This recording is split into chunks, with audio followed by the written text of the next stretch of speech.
नमस्कार दर्शकवृन्द, स्वागत छ प्राइम कर्पोरेटमा। म सङ्गीता कटुवाल।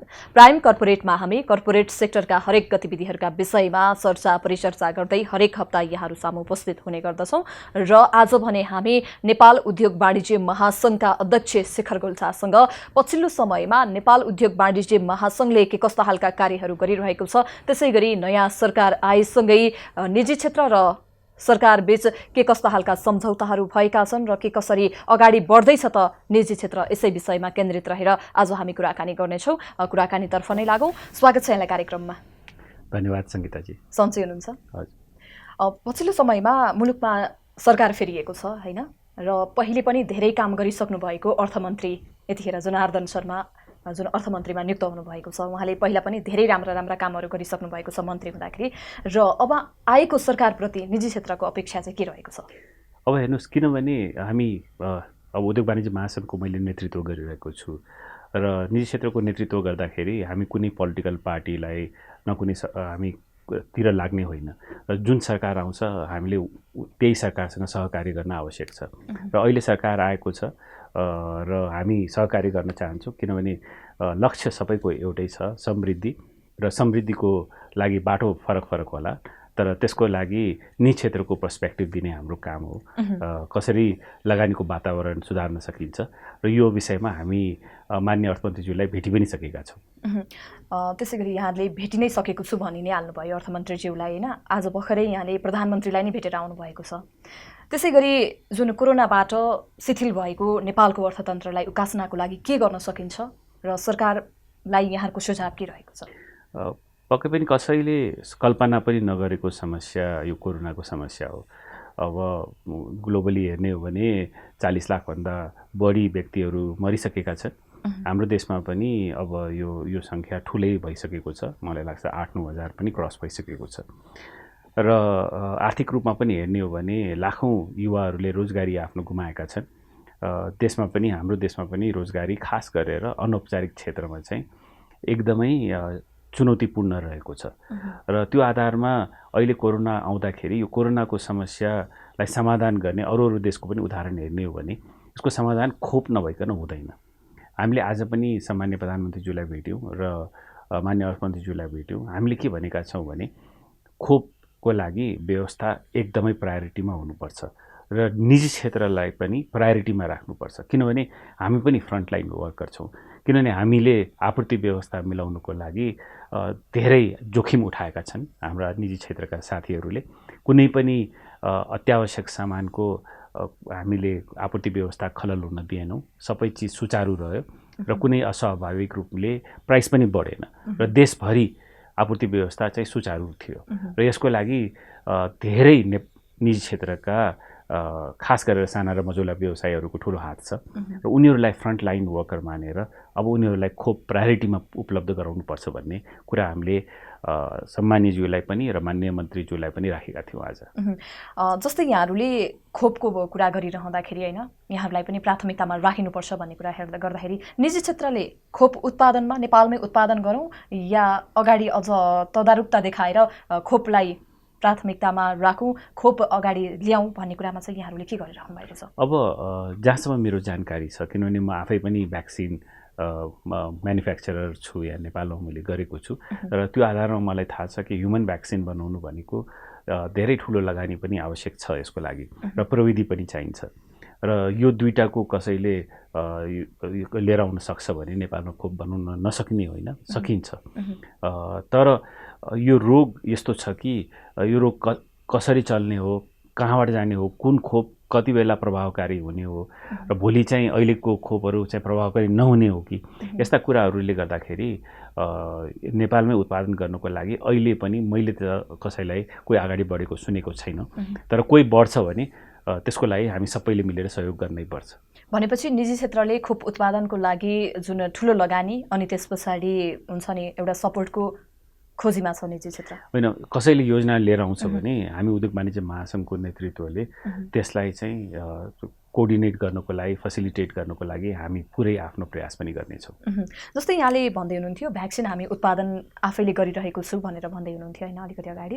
यहाँले चाहिँ कस्तो खालको भ्याक्सिन उत्पादन गर्दै हुनुहुन्छ यस विषयमा नि जानकारी गराइदिनुहोस्। हाम्रो बनेपामा एउटा फ्याक्ट्री छ, तर हामीले भ्याक्सिन बनाउने भने पोल्ट्री इन्डस्ट्रीको लागि र लाइफ स्टकको लागि हो, र हामीले 99% चाहिँ एक्सपोर्ट गरेका छौँ। अहिले 14वटा राष्ट्रमा हामीले निर्यात गरिरहेका छौँ। तर भ्याक्सिन बनाउन सकिन्छ, प्रविधि त्यही नै हो होइन, तर एनिमलको बनाउनु र ह्युमनको बनाउनु चाहिँ अलिकति फरक छ। त्यसको लागि बढी लगानी गर्न आवश्यक देख्छु म।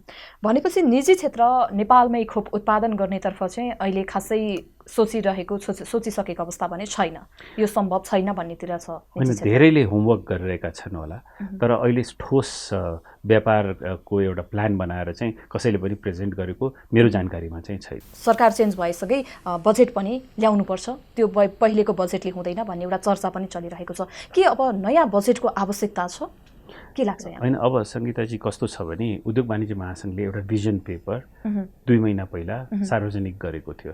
त्यो भिजन पेपरले कसरी 2020 सम्ममा हाम्रो अर्थतन्त्र $100 बिलियन को बन्न सक्छ भन्ने एउटा योजनासहित हामीले एउटा दस्तावेज तयार पारेका छौँ।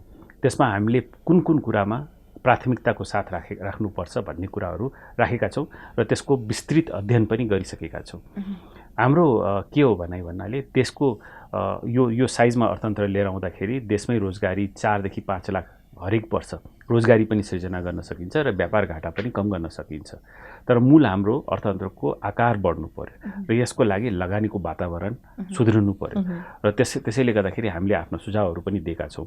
र यसपालि हामीले सुझाव दिँदाखेरि यसपालिको बजेटमा धेरै हाम्रा सुझावहरूलाई त्यसमा इन्क्लुड गरिएको छ र हामीले के भनेका छौँ भने झन्डै 50 देखि 60% त्यसमा इन्क्लुड भएको छ। अब इन्क्लुड हुनु एउटा कुरा हो, तर त्यसलाई इम्प्लिमेन्ट नियमावली बनाएर त्यसलाई अगाडि बढाउनु चाहिँ अर्को कुरा हो। यसपालिको बजेटले खास गरेर स्टार्टअप्सको लागि, साना मजौलाको लागि धेरै राहतहरू दिएको थियो। अन्य पनि ठुला उद्योगीहरूको लागि पनि धेरै सकारात्मक कुराहरू थिए। हाम्रो भनाइ के हो भने जुन चिजको राम्रो कन्टिन्युएसन भएको छ त्यसलाई कन्टिन्यू गर्नु पर्यो र अहिले पनि धेरै गर्न बाँकी छ। हामी परिवर्तन गर्न चाहन्छौँ भने त्यतातिर ध्यान दिउँ, किनभने नेपालको निजी क्षेत्र साँच्चै नै अहिले कसरी देशमा समृद्धि आउन सक्छ भनेर सबैजना लागि परेका पनि छन् जस्तो लाग्छ। भनेपछि पहिले आएको जुन 78-79 को बजेट जुन सार्वजनिक भइसक्यो त्यो बजेटप्रति निजी क्षेत्र सन्तुष्ट थियो र अब बजेट आउनु आवश्यक छैन भन्ने यहाँको भनाइ हो? होइन, बजेटमा अन्य कुराहरू पनि हुन्छन्, निजी क्षेत्रको मात्रै कुरा हुँदैन र त्यो हिसाबले बजेटमा परिवर्तन हुन्छ भने त्यसमा मैले भन्नु केही नै छैन। तर उद्योग व्यवसाय र लगानीको वातावरण सम्बन्धी जुन कुराहरू यो बजेटले बोलेको थियो, खास गरेर साना मजौला र स्टार्टअप्सहरूको लागि, त्यसको कन्टिन्युएसन हाम्रो चाहना हो होइन। त्यो कन्टिन्यू हुनुपर्छ र अन्य पनि धेरै काम गर्न बाँकी छ। तर बजेटले हेर्ने निजी क्षेत्रको लगानी मात्रै होइन, अन्य पनि धेरै एस्पेक्ट्सहरू बजेटमा हुन्छन्, त्यसमा खर्चका कुराहरू पनि हुन्छन् र त्यो कुराहरू अब सरकार आइसकेपछि परिवर्तन गर्छ भने अब त्यो कानुन अनुसारले परिवर्तन गर्छन् भने अब त्यसमा चाहिँ अब हामीले कमेन्ट गरिराख्नु पनि परेन। तर कार्यान्वयन गर्नुपर्ने समयमा यो बजेट परिवर्तन गर्दाखेरि चाहिँ अर्थतन्त्रलाई त घाटा होला नि त, होइन र? होइन, अब यसमा कुनै दुई मत छैन। अब हाम्रो इतिहासले पहिलो पटक नेपालमा यति बलियो सरकार आएको थियो। बलियो सरकार आउँदाखेरि अपेक्षा पनि धेरै थियो। अब यो सरकार बिचमा कन्टिन्युएसन नहुँदाखेरि र फेरि नयाँ सुरु हुँदाखेरि धेरै कुरा हाम्रो जुन जसलाई हामीले कन्भिन्स गरेर धेरै अगाडिसम्म लगिसकेका थियौँ त्यो चाहिँ फेरि सुरुदेखि नै कन्भिन्स गर्नुपर्ने हो कि भनेर हामीलाई शङ्का पनि लागिरहेको छ र त्यो हिसाबले हामीलाई अलिकति फटिग जसलाई भन्छ त्यो चाहिँ पक्कै भएको छ। तर हामी चाहिँ पछि हट्ने छैनौँ हामी, किनभने उद्देश्य एउटै छ र त्यो उद्देश्य प्राप्तिको लागि हामी लागिपर्नेछौँ। भनेपछि अब मौद्रिक नीति आउने बेला भयो होइन? यदि त्यही बजेटको हिसाबले हेर्ने हो भने, सार्वजनिक भइसकेको बजेटको हिसाबले हेर्ने हो भने, र मौद्रिक नीति चाहिँ यतिखेर आउने बेला हुन लाग्दाखेरि बजेट अब आउँछ है भन्ने एउटा चर्चा चलिरहेको छ भर्खरै, र यसले चाहिँ मौद्रिक नीति सँगसँगै यो विकासका गतिविधिहरूलाई निजी क्षेत्रले गर्ने काम कारबाहीलाई त अलिकति पछाडि नै धकेलिदिन्छ नि, होइन र? कि यहाँहरू त्यो बजेटलाई नपर्खिकन होइन मौद्रिक नीतिलाई नपर्खिकन होइन हामी काम गर्छौँ निजी क्षेत्र चाहिँ अगाडि बढ्छ भन्नेतर्फ हुनुहुन्छ? होइन सङ्गीताजी, कस्तो छ भने सम्भवतः धेरै पटक नेपालको निजी क्षेत्र मौद्रिक नीतिभन्दा पनि फिस्कल पोलिसीमा हामीले बढी चासो राख्छौँ। यसपालि किनभने कोभिडले गर्दाखेरि हाम्रो अर्थतन्त्र एकदमै प्रभावित भएको छ र त्यो आधारमा मौद्रिक नीतितिर हाम्रो आशा पनि धेरै रहेको छ। गत वर्ष जब मौद्रिक नीति आयो त्यो मौद्रिक नीतिले अर्थतन्त्रलाई फेरि ट्र्याकमा लिएर आउनको लागि धेरै त्यसमा सकारात्मक कुराहरू थिए, खास गरेर पुनर्कर्जा, पुनर्तालिका, यो सबैले गर्दाखेरि कर्जा पनि घटेको थियो, कर्जाको रेट पनि घटेको थियो र अन्य पनि जुन समस्याहरू निजी क्षेत्रलाई थियो त्यो मौद्रिक नीतिले समाधान पनि गरेको थियो। हामीले त्यसको कन्टिन्युएसन चाहन्छौँ र थप हामीले अझ सुझावहरू पनि दिएका छौँ। हामीले के भनेका छौँ भने अब आउने समयमा साँच्चै नै समृद्धि देशमा चाहने हो भने ठुला उद्योगी व्यवसायहरूले मात्रै गरेर अब समृद्धि आउँदैन। जबसम्म साना र मझौला उद्योगी व्यवसायहरूले लगानी गर्न सक्दैनन् तबसम्म समृद्धि आउन सक्दैन र त्यसको लागि उनीहरूको सबैभन्दा ठुलो समस्या कर्जा प्राप्ति हो र कर्जा प्राप्तिको लागि सहजीकरणको लागि हामीले धेरै उपायहरू यसपालिको मौद्रिक नीतिमा आफ्नो सुझावहरूमा दिएका छौँ।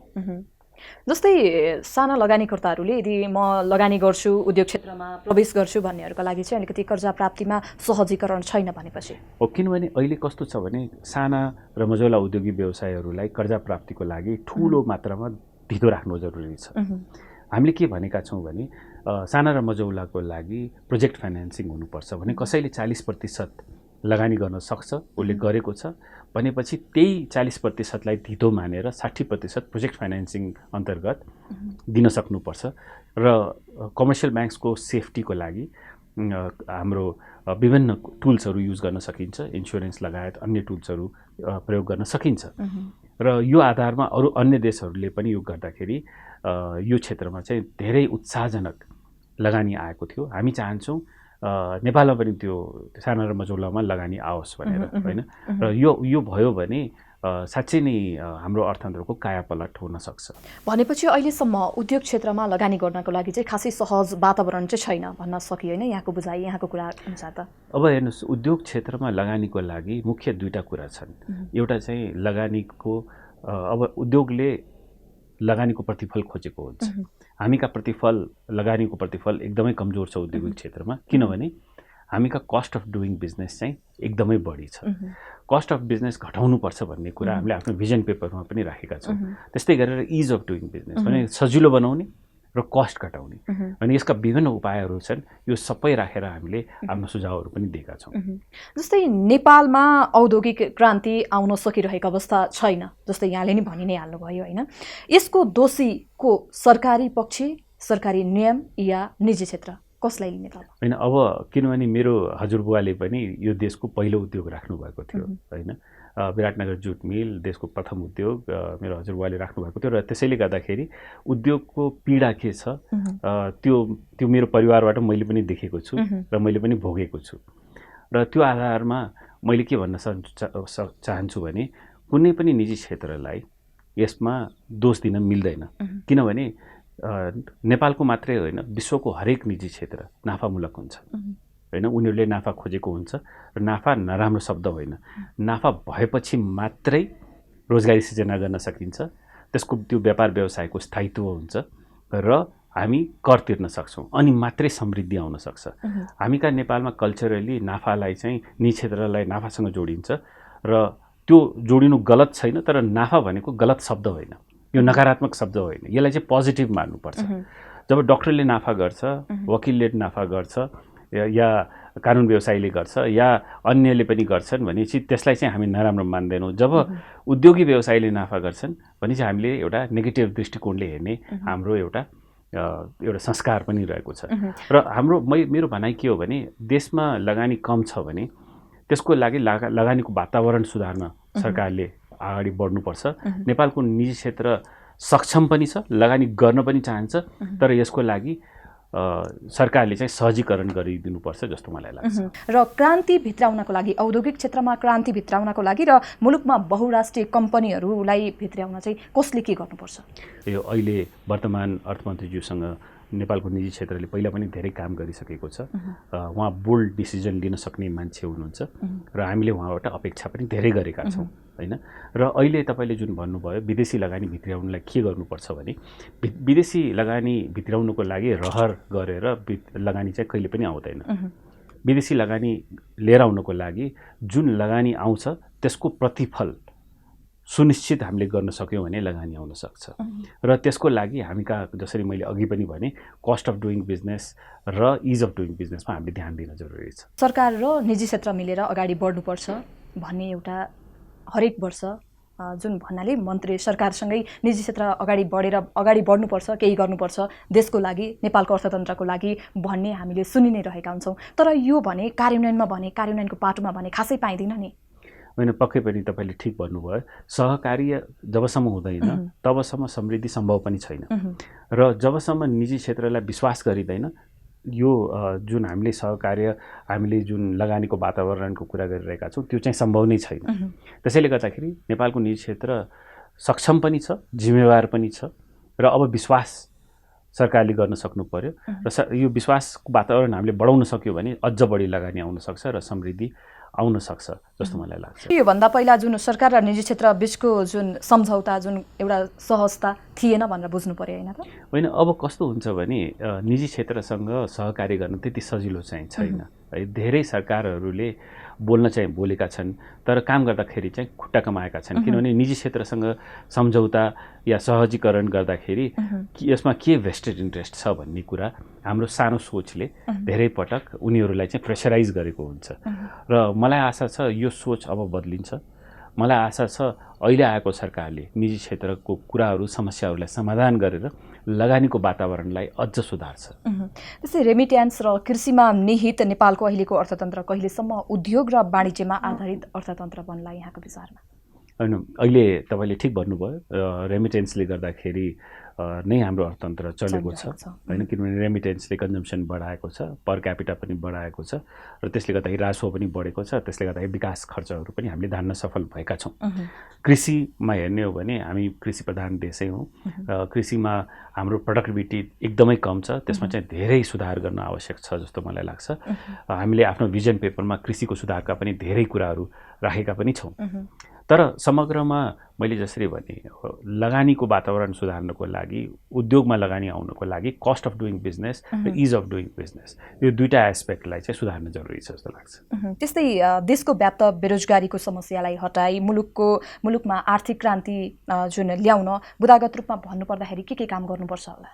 अब हेर्नुहोस्, 40 लाख युवाहरू देशबाट पलायन भएर आफ्नो देशबाट विमुख भएर बाहिर गइसकेका छन् होइन। उनीहरूले आफ्नो भविष्य आफ्नो देशमा नखोज्न सक्नु या नपाउनु यो चाहिँ हामी सबैको लागि जो आज नेतृत्वमा बसेका छौँ हामी सबैको लागि एउटा लज्जास्पद कुरा हो होइन। हामीले गर्न सकेका छैनौँ। तर यो गर्नलाई त्यति सजिलो पनि छैन। यो गर्नको लागि उद्योगमा लगानी बढ्नुपर्छ, प्रोडक्टिभ सेक्टरमा लगानी बढ्नुपर्छ।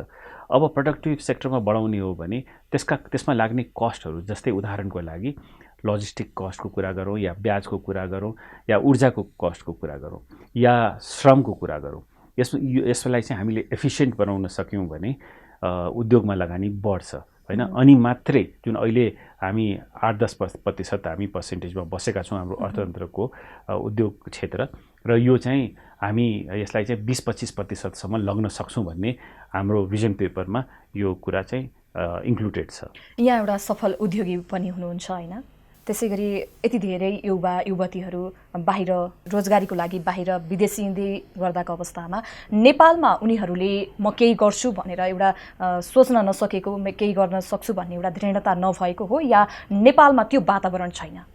होइन, हेर्नुहोस्, अब सङ्गीताजी नेपालमा हामी युवा, हाम्रो एभरेज एज हेर्ने हो भने हामी वर्ल्डको यङ्गेस्ट कन्ट्री मध्ये एक रहेका छौँ होइन। र युथलाई हामीले आफ्नो देशमा अपर्च्युनिटी दिन नसक्नु यो हामी सबैको असफलता, यसलाई मान्नै पर्छ। र आउने समयमा कसरी उनीहरूलाई चाहिँ फेरि आकर्षित गर्न सकिन्छ, कृषिमा गर्न सकिन्छ कि उद्योगमा गर्न सकिन्छ कि ट्रेडमा गर्न सकिन्छ, सर्भिसेसमा गर्न सकिन्छ, कहाँ उनीहरूलाई आकर्षित गर्न सकिन्छ त्यो गर्नको लागि गर्ने चाहिँ जिम्मेवारी चाहिँ अब हामी सबैमा छ होइन। किनभने जब कुनै देशको युवा आफ्नै देशमा भविष्य देख्दैन हैन र आफ्नो भविष्य बनाउनलाई बाहिर जान्छ भनेपछि कहीँ न कहीँ एउटा ठुलो समस्या हामीले इन्भाइट गरिरहेका छौँ, निम्त्याइरहेका छौँ र यसलाई चाहिँ समाधान गर्नको लागि त्यति सजिलो चाहिँ छैन। यसमा चाहिँ हामी सबै निजी क्षेत्र र सरकार सबैले सहकारी गर्न जरुरी छ। कतिपय युवतीहरूलाई होइन यहाँ प्रोग्राम हेरिरहँदाखेरि म पनि ओहो शेखर गोल्छा जस्तै बन्छु भन्ने एउटा हुन्छ नि अटोट लिएर बसेको हुन सक्छन् र शेखर गोल्छा जस्तो हुनलाई एउटा सफल उद्यमी हुनको लागि चाहिँ के कुराको आवश्यक पर्छ भनिदिनुहोस् न आज। मैले एउटै कुरा भन्न चाहन्छु, म मात्रै होइन, मैले अन्य पनि जो यस सफल उद्योगी व्यवसायीहरूलाई मैले देखेको छु, उनीहरूमा मैले डिसिप्लिन चाहिँ देखेको छु। डिसिप्लिन लाइफमा भएन भने कोही पनि सफल हुन सक्दैन जस्तो मलाई लाग्छ। डिसिप्लिन हरेक क्षेत्रमा हुनुपर्छ, आफ्नो फ्यामिलीमा, आफ्नो व्यापार व्यवसायमा, आफ्नो चरित्रमा हैन। यो हामीले एउटा डिसिप्लिन राख्न सक्यौँ भने पक्कै पनि सफल भइन्छ। म सबै युवा साथीहरूलाई यो प्रोग्रामको मार्फत यही भन्न चाहन्छु, हाम्रो देशमा धेरै सम्भावनाहरू छन् हैन। यो त्यो सम्भावनाहरूको खोजी गर्न आवश्यक छ। हामी पनि सहकारी गर्नको लागि तयार छौँ। तपाईहरू पनि आउनुहोस् हैन। लगानीको लागि लगायत अन्य समस्याहरू समाधान गर्नको लागि हामी सबैजना अब सहकारी गरेर अगाडि बढ्नु जरुरी छ। हजुर, तपाईँ नेपाल उद्योग वाणिज्य महासङ्घको अध्यक्ष भइसकेपछि गर्नुभएका कामहरू चाहिँ के छन् हामीलाई बताइदिनुहोस् न। हामी नेतृत्वमा आएको झन्डै 6 महिना भइसकेको छ। 6 महिनामा हामीले एउटा भिजन पेपर तयार पारेका छौँ। त्यो भिजन पेपर हाम्रो मार्गदर्शन एउटा दस्तावेज हो र यसले हाम्रो आउने समयमा हामीले कुन कुरालाई प्राथमिकतामा राख्नुपर्छ भन्ने कुराहरू आएको छ। यसलाई हामीले आएका छौँ। यो भिजन पेपर बनेको छ। हामीले भिजन पेपर अनुसारै हाम्रो 60% डिमान्डहरूलाई यो बजेटमा राख्न सफल पनि भएका छौँ यो नेतृत्वले। त्यो पनि मलाई लाग्छ एउटा ठुलो अचिभमेन्ट रहेको छ। र अहिले हामीले कुरा गर्दाखेरि सतही मात्रै कुरा नगरिकन हरेक कुरालाई डिप एनालिसिस गरेर अब प्रस्तुत गर्ने हामीले एउटा प्रयास पनि गरेका छौँ। त्यो पनि एउटा फरक शैली जुन हामीले यसपालिको नेतृत्वले ल्याउन सफल भएको छ, त्यो पनि मलाई लाग्छ एउटा अचिभमेन्ट हो। र हामीले सचिवालय सुधारदेखि लिएर अन्य पनि हाम्रो इन्फ्रास्ट्रक्चर इम्प्रुभमेन्टको पनि धेरै कामहरू भइसकेका छन् र केही वर्क इन प्रोग्रेस पनि रहेको छ। जस्तै नेपालको द्विपक्षीय व्यापार घाटा निकै नै ठुलो छ जुन नेपालको सेरोफेरोमा हेर्दाखेरि, यसलाई कम गर्न उद्योग वाणिज्य महासङ्घले चाहिँ के कस्तो खालको कार्य गर्दैछ? तपाईँले एकदमै ठुलो समस्याको लागि भन्नुभयो। पक्कै पनि एउटा ठुलो चुनौती रहेको छ र व्यापार घाटा कम गर्नको लागि अब हुन त अहिले किनभने रेमिटेन्स आइरहेको छ, त्यसैले गर्दाखेरि हाम्रो सुधानान्तर स्थिति त्यति नराम्रो चाहिँ छैन। तर तैपनि हामी व्यापार घाटा कम गर्नलाई दुईतिरबाट सकिन्छ। एउटा निर्यात बढाएर एउटा देशमा उत्पादन गरेर हैन। अब निर्यात बढाउन आफ्नै चुनौतीहरू छन्, त्यसको सुझावहरू पनि हामीले दिएको छु हैन। र देशमै उत्पादन गर्नको लागि जसरी मैले अघि भने यसको लागि कस्ट अफ डुइङ बिजनेस घटाउनुपर्छ, इज अफ डुइङ बिजनेस चाहिँ बढाउनुपर्छ। यो सबै हामीले गर्न सक्यौँ र अब किनभने यो बृहत सब्जेक्ट रहेको छ, पक्कै पनि यसको लागि म तपाईँले बोलाउनु भयो भने म अर्को कार्यक्रममा आएर यसमा विस्तृत रूपमा जानकारी पनि गराउने छु। हस्, अलिकति म लास्टमा एउटा महासङ्घतर्फ नै केन्द्रित हुन चाहे। महासङ्घभित्र पनि धेरै नै राजनीति हुन्छ भन्ने सुन्नमा पाइन्छ। यो राजनीति जुन महासङ्घभित्रको राजनीतिले यहाँलाई अप्ठ्यारो त परेको छैन काम गर्नमा? होइन, मैले राजनीतिलाई नेगेटिभ वर्डै मानेको छैन। घरमा पनि राजनीति हुन्छ, मलाई लाग्छ दुईजना साथीको बिचमा पनि केही राजनीति हुन्छ होला। तर महासङ्घमा यस्तो कुनै राजनीति भएको छैन जसलाई मैले अहिलेको नेतृत्वले काम गर्नको लागि उनीहरूलाई चाहिँ निरुत्साहित गरेको यस्तो कुनै पनि राजनीति भएको छैन। अहिले उद्योग वाणिज्य महासङ्घ एकदम व्यावसायिक एउटा अर्गनाइजेसनको रूपमा अगाडि बढेको छ। आफ्नो सुझावहरू पनि एकदमै रिसर्च बेस्ड डिप डाइभ गरेर दिएको छ र आउने समयमा पनि मलाई लाग्छ त्यो राजनीतिको कुराहरू चाहिँ हामीले न्यून पार्दै जान्छौँ भन्ने मलाई विश्वास पनि छ। मैले यहाँलाई मौद्रिक नीतितर्फ जोडेँ। अब आउने मौद्रिक नीति निजी क्षेत्रको लागि कस्तो हुनुपर्छ भनिदिनुहोस् न। आज मौद्रिक नीति कस्तो खालको आउनुपर्छ निजी क्षेत्रको लागि? पहिलो कुरा, मौद्रिक नीतिको लागि हाम्रो सुझाव के रहेको छ भने निरन्तरता भन्नाले पछिल्लो जुन मौद्रिक नीतिले धेरै पोजिटिभ कुराहरू लिएर आयो, जसले गर्दाखेरि व्यावसायिक ब्याङ्कहरूमा, कमर्सियल ब्याङ्क्सहरूमा लिक्विडिटी हाई रह्यो र इन्ट्रेस्ट रेट चाहिँ कम रह्यो। त्यसको निरन्तरता हाम्रो पहिलो डिमान्ड रहेको छ। त्यसमा अझ बढी आक्रामक रूपमा हामीले रिफाइनेन्सिङ को टुल चाहिँ प्रयोग गर्न सक्नुपर्छ। रिफाइनेन्सिङको ठुला व्यवसायहरूले पनि प्राप्त गर्न सक्नुपर्छ भन्ने कुराहरू पनि हामीले राखेका छौँ। र हामीले के भनेका छौँ भने यसपालिको मौद्रिक नीतिले साना र मझौला उद्योगी व्यवसायहरूले कसरी कर्जा प्राप्त सजिलो गर्न सकिन्छ त्यसमा केन्द्रित रहनुपर्छ, किनभने उनीहरूले कर्जा प्राप्ति जबसम्म गर्न सक्दैनन् हामी समृद्धिको जुन एउटा सपना देखेको छौँ त्यो सम्भव हुँदैन। हस्, अन्त्यमा जाँदा जाँदै दर्शकहरूलाई केही भन्न चाहनुहुन्छ उद्योगी व्यवसायीहरूलाई यहाँ उद्योग वाणिज्य महासङ्घको अध्यक्षको तर्फबाट? होइन, मैले यही भन्न चाहन्छु, अहिले चुनौतीपूर्ण समय रहेको छ। हामी पोजिटिभ आउटलुकले अगाडि बढ्न जरुरी छ। हामी मौद्रिक नीतिबाट पनि धेरै अपेक्षा पनि गरेका छौँ, तर अन्य देशहरूसँग हाम्रो देशको तुलना गर्ने हो भने हाम्रो इनहेरेन्ट स्ट्रेन्थ्सहरू इकोनोमीमा रहेको छ, किनभने हामी लेभरेज्ड इकोनोमी होइनौँ, हामी सानो इकोनोमी छौँ र हामी चाँडै तङ्ग्रन पनि सक्ने हामी क्यापासिटी भएको हामी इकोनोमी रहेका छौँ। र त्यसैले गर्दाखेरि जो साथीहरू अहिलेको स्थितिबाट निराश भएका छन् उनीहरूलाई म के भन्न चाहन्छु भने उद्योग वाणिज्य महासङ्घ तपाईँको साथमा छ, तर समस्याहरूलाई समाधान गर्नको लागि हामी लागि परेका छौँ र कसरी यो फेरि हामी अर्थतन्त्रलाई पुनः पहिलाकै लयमा लिएर आउनको लागि हामी यसको लागि पुरै आफ्नो सुझावहरू पनि सङ्कलन गरिरहेका छौँ र त्यसमा लागि पनि परेका छौँ। हस्, यहाँको अमूल्य समय हामीलाई दिनुभयो, यसको लागि म धन्यवाद दिन चाहन्छु। धन्यवाद सङ्गीता। दर्शकवृन्द, आज हामीले प्राइम कर्पोरेटमा नेपाल उद्योग वाणिज्य महासङ्घका अध्यक्ष शेखर गोल्छासँग पछिल्लो समयमा निजी क्षेत्रले गरेका काम कारबाही लगायत अब आउने दिनहरूमा निजी क्षेत्र के कस्ता कार्यहरू गर्दैछ र नयाँ सरकारसँग निजी क्षेत्रको अपेक्षा के रहेको छ यसै विषयमा केन्द्रित रहेर आज हामीले कुराकानी गर्यौं। आजलाई प्राइम कर्पोरेट यति नै। हेर्दै गर्नुहोला प्राइम टाइम्स टेलिभिजन। नमस्कार।